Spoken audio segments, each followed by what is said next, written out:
here that just tried to engage in it. I don't know what she's had from slavery. All of this was addressed 2 centuries ago. Everything has consequences. All history has consequences and ramifications.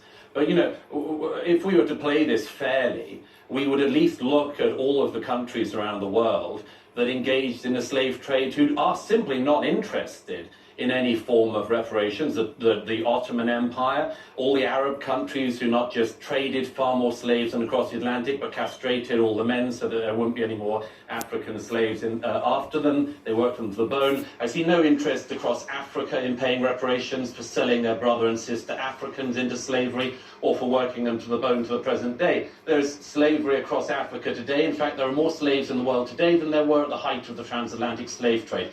So some of us are simply a bit bored of hearing people ripping at closed wounds and then crying about their hurt or their presumed hurt.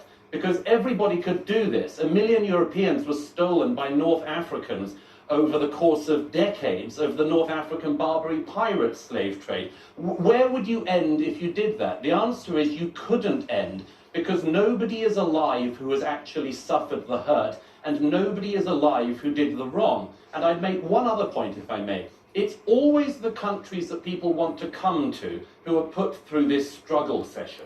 Britain, like America and France, are the most desired destinations for migrants worldwide, and have been for centuries. Why is that? It's not because we're racist, it's because we're better, it's because we're good, it's because when we see racism, we actually call it out and recognize it as a sin. Try finding that across Africa, try finding that across the Middle East or in China. Nobody would hear. So what we have is a situation where the more virtuous countries are presented as the worst countries. It's sick, and most of us are tired of it.